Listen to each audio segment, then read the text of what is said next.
अच्छा, जिस समय ये सब चीजें हो रही थी कि 3 निर्दलीय विधायकों ने बीजेपी छोड़ी और सरकार छोड़ी और आपके साथ आकर खड़े हो गए, उस समय जेजेपी ने कहा, आपने क्लेम किया सरकार अल्पमत में है, जेजेपी ने कहा कि आप जाएं राज्यपाल के साथ, हम आपके साथ खड़े हैं, आप क्यों नहीं गए राज्यपाल? राज्यपाल लिख के दिया राज्यपाल को हमने, लेकिन ये है कि हमने ये लिख के दिया है कि राज्यपाल जी को भाई सरकार माइनॉरिटी में है, कोई मॉरल अथॉरिटी इसकी सरकार की रही नहीं है, असेंबली डिसॉल्व कर दी जाए और चुनाव कराया जाए, फ्रेश मैंडेट दिया जाए। देश भर में कांग्रेस की क्या स्थिति देख रहे हैं, क्योंकि सबसे मुख्य विपक्षी पार्टी अब तक के, अगर मैं इंडिपेंडेंस के बाद बात करूं तो सबसे बुरे दौर में है। 44 सीटें 2014 में और 52 सीटें 2019 में, ये सबसे बुरा दौर है कांग्रेस का। 2024 में कांग्रेस को क्या उम्मीद है? प्रधानमंत्री मोदी कह रहे हैं कि राहुल गांधी की उम्र से भी कम सीटें आएंगी। कांग्रेस में काफी बढ़ोतरी होगी सीटों की, हर प्रदेश में सीटें बनी, जहां कोई भी सीट नहीं थी, चाहे वो हरियाणा हो, चाहे राजस्थान हो, चाहे मध्य प्रदेश हो, बिहार हो, हर जगह स्टेट में, कर्नाटक है, कर्नाटक में सीटें बढ़ रही हैं कांग्रेस की। प्रधानमंत्री मोदी कह रहे हैं कि राहुल गांधी की उम्र से भी कम सीटें आएंगी कांग्रेस की।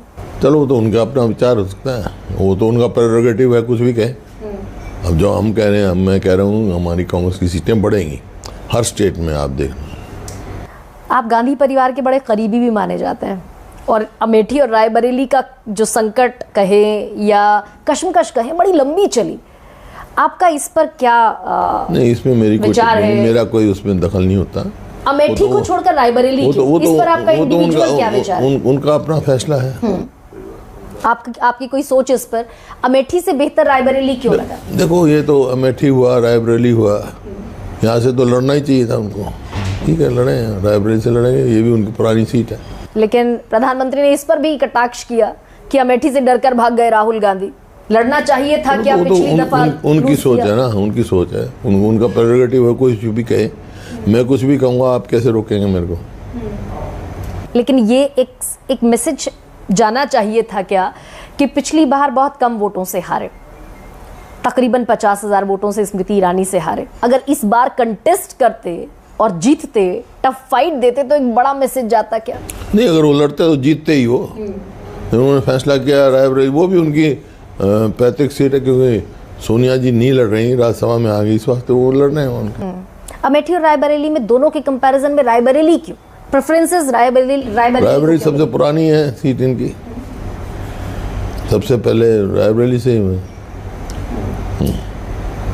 अच्छा भूपेंद्र जी, ये बताइए कि इंडिया गठबंधन एक बना है, हरियाणा में भी एक सीट मिली आम आदमी पार्टी को उसके तहत, लेकिन बार बार ये बोला जाता है कि इंडिया गठबंधन का कोई प्राइम मिनिस्टीरियल फेस नहीं है जो नरेंद्र मोदी को चुनौती दे सके।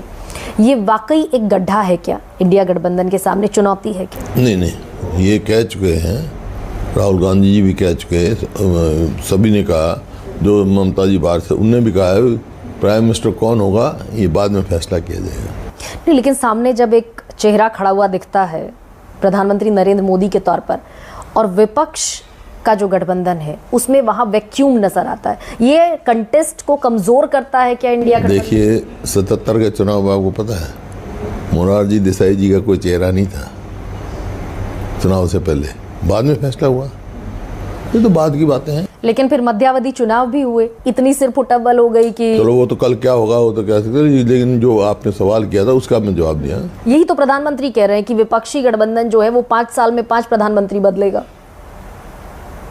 देखो, ये तो समय बताएगा, लेकिन ये है कि उनका प्रधानमंत्री कौन होगा ये बाद में फैसला होगा।